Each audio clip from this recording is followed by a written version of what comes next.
बिस्मिल्लाहिर्रहमानिर्रहीम। अब हम मैथमेटिकल मेथड का जो सेकंड यूनिट ग्रुप्स स्टार्ट किया हुआ है, इसकी exercise 2.1 question number 6। Question number 6 में हमारे पास है कि हमें ये मैट्रिसेस दिए हुए हैं आई, ए, बी एंड सी। ये 2x2 मैट्रिसेस हैं। चेक करना है कि form a group under matrix multiplication. अब यानी हमने बताना है, चेक करना है कि आया ये जो मैट्रिसेस हैं ये ग्रुप हैं और ऑपरेशन इनमें मैट्रिक्स मल्टीप्लिकेशन है, जिस तरह मैट्रिसेस को हम मल्टीप्लाई करते हैं। तो सबसे पहले इजी यही है कि हम इनकी मल्टीप्लिकेशन करके टेबल बना लें, फिर हम आया चेक करें कि ये ग्रुप है और ग्रुप की चारों प्रॉपर्टीज सेटिस्फाई करता है, जिसमें closure law, associative law, identity element and then the inverse element है। नाउ ये चूंकि हमारे पास मैट्रिक्स आई एक यूनिट मैट्रिक्स है, I is a unit matrix. अब इसको हम जिसके साथ भी मल्टीप्लाई करें, आई ए अगर हम लेफ्ट साइड से मल्टीप्लाई करें या राइट साइड से मल्टीप्लाई करते हैं, तो चूंकि ये एक यूनिट मैट्रिक्स है तो यहाँ पर ए ही आता है। इसी तरह हम अगर मैट्रिक्स बी के लिए बी को भी लेफ़्ट साइड से या हम राइट साइड से मल्टीप्लाई करें तो भी आंसर बी आता है, और सी को भी अगर हम लेफ़्ट से या राइट से मल्टीप्लाई करें देन आंसर इज सी।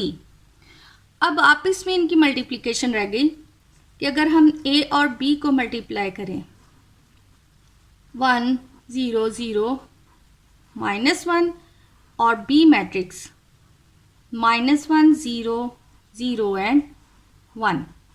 अब इनको पहले मल्टीप्लाई करके देख लें, यानी ये फर्स्ट रो को फर्स्ट कॉलम से हमने मल्टीप्लाई कर, तो अब इसका आंसर यानी 1 इंटू -1, ये 0 और ये 0 प्लस 0 इंटू 0। अब इसी तरह हम सेकेंड रो को पहले फर्स्ट कॉलम के साथ मल्टीप्लाई करें तो 0 इंटू -1 प्लस -1 इंटू 0। जब फर्स्ट कॉलम के साथ हो गया, अब सेकेंड कॉलम के साथ हमने दोनों रोज को मल्टीप्लाई करना है 1 इंटू 0 प्लस 0 इंटू 1, और इसी तरह 0 इंटू 0 माइनस 1 इंटू 1। तो ये वैल्यू आ रही है, यानी ये मल्टीप्लाई किया -1 0 और ये 0 एंड -1। देखा जाए तो ये जो मल्टीप्लिकेशन है, ये जो मैट्रिक्स बना है this is C. It means कि ए और बी को अगर हम मल्टीप्लाई करें देन वी हैव सी। अब इसी तरह हम बी और ए मल्टीप्लिकेशन करके देखेंगे। नो बी की वैल्यू -1 0 0 एंड 1 है और ए की 1 0 0 एंड -1। तो अब इसकी मल्टीप्लिकेशन यानी ये रो को हमने इस कॉलम के साथ मल्टीप्लाई करना है, देन -1 इंटू 1 प्लस 0। इसी तरह अब इस रो को हम इस कॉलम के साथ करेंगे, सो 0 प्लस 0। अब सेकेंड कॉलम के साथ -1 इंटू 0 प्लस 0 इंटू -1। अब इस रो के साथ 0 इंटू 0 1 इंटू -1। तो आंसर हमारे पास है -1 0 0 and -1। This is equal C, यानी ए को और B, A B answer C है, इसी तरह बी ए जो है वो रिजल्ट सी है। अब हमने बी सी कैलकुलेट करना है, सी बी कैलकुलेट करेंगे और इसी तरह ए बी आ जाएगा, ए सी। और अब बी और सी अगर मल्टीप्लाई करें, या अब आप मल्टीप्लिकेशन देख लीजिएगा, तो बी और सी को अगर मल्टीप्लाई करते हैं तो रिजल्ट इज ए, और सी एंड बी को अगर हम मल्टीप्लाई करें तो भी रिजल्ट ए आता है। और ए और सी को मल्टीप्लाई किया जाए तो result is B, and C और ए अगर किया जाए तो the result is B. Again हमने ए स्क्वायर यानी ए को ए से ही मल्टीप्लाई करें तो हमारे पास आइडेंटिटी एलिमेंट आता है, बी को बी से ही मल्टीप्लाई किया जाए तो अगेन आइडेंटिटी, और सी को सी से ही मल्टीप्लाई किया जाए तो अगेन आइडेंटिटी आता है। अब इसे हम टेबुलर फॉर्म में लिख लें ताकि हमारे पास ग्रुप चेक करने के लिए वे इजी हो जाए। अब यहाँ पर अब हम टेबल बना लें।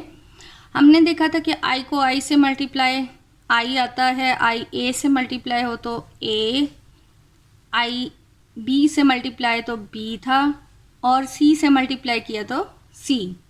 इसी तरह ए आई को मल्टीप्लाई हुआ था ए स्क्वायर का रिज़ल्ट भी आई आया है, और ए इंटू बी का रिज़ल्ट सी, और ए इंटू सी का रिज़ल्ट बी है। बी इंटू आई बी था, बी इंटू ए सी, और b square I b into c that is a, c into I c, c into a b, c into b a है, और c square c into c that is I. अब सबसे पहले हमने देखना है closure law. अब यहाँ पर जो रिज़ल्ट आया है हमारे पास जो सेट है मैट्रिसेस का, उसमें एक एलिमेंट आई है, एक बी है, सी है, और ए है, बी है और सी है।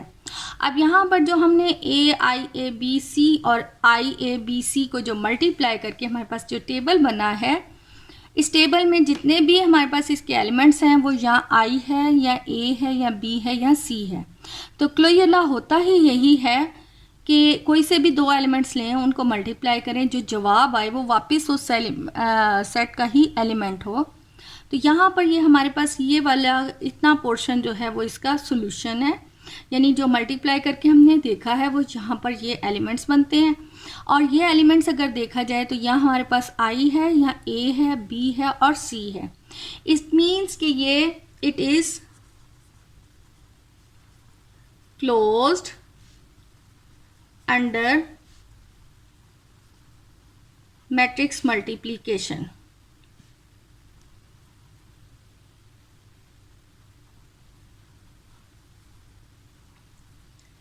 The next is associative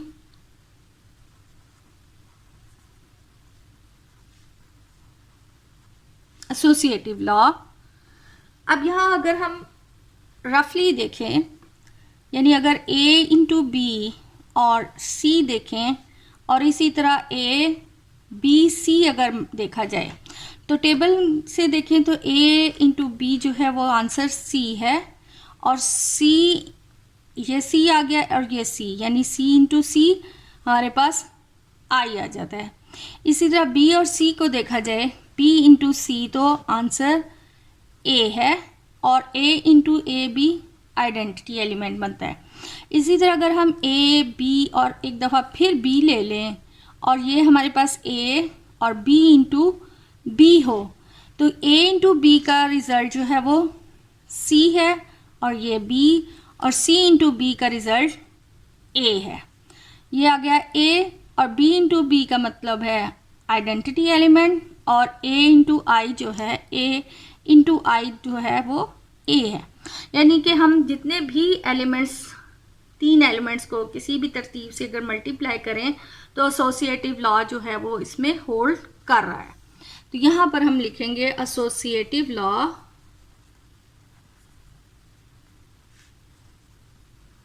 holds. अब एसोसिएटिव लॉ हो गया। नेक्स्ट है आइडेंटिटी एलिमेंट। आइडेंटिटी एलिमेंट क्या होता है कि किसी भी एलिमेंट के साथ हम अप्लाई करें, चाहे लेफ़्ट साइड से या राइट साइड से, तो उसकी आइडेंटिटी कायम रहे, यानी उसकी पहचान कि वापस वही एलिमेंट आ जाए।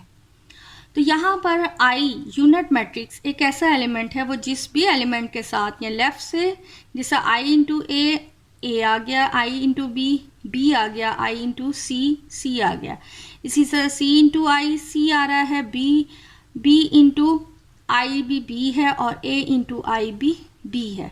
सो ई आई जो है इज द यूनिट मैट्रिक्स जो है वो इसमें आइडेंटिटी एलिमेंट हो गया। I is the identity element, unit matrix जो है वो इसमें आइडेंटिटी एलिमेंट बन गया। अब नेक्स्ट है the last one, inverse element. Inverse element क्या होता है कि ऐसे एलिमेंट को हम इनवर्स एलिमेंट कहते हैं। हर एलिमेंट का इन्वर्स एलिमेंट होना चाहिए कि हम जब उसके साथ चाहे लेफ़्ट से या राइट से मल्टीप्लाई करें तो हमारे पास आइडेंटिटी एलिमेंट आ जाए। जब ये टेबल बना हो तो बहुत आसान है। सबसे पहले आई जहाँ जो आपने यूनिट आइडेंटिटी एलिमेंट डिसाइड किया है उसको सर्कल कर लें। तो जब सर्कल कर लिया इसका मतलब है आई का आइडेंटिटी इन्वर्स एलिमेंट आई ही है, ए का इन्वर्स एलिमेंट ए है, बी का इन्वर्स एलिमेंट बी है, और सी का इन्वर्स एलिमेंट सी है। यानी हर एलिमेंट अपना ही इन्वर्स एलिमेंट है। तो यहाँ पर आ गया हमारे पास कि since a into a is equal I, इसी तरह b into b is equal I है, and c into c is equal I. तो हर एलिमेंट का inverse a is the inverse element of, यहाँ यूँ लिख लें कि every element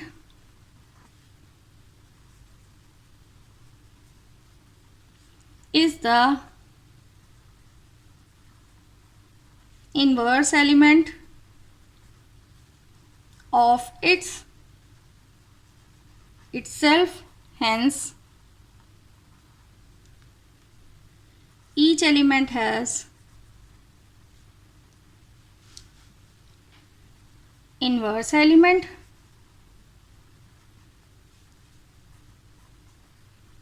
hence the given set of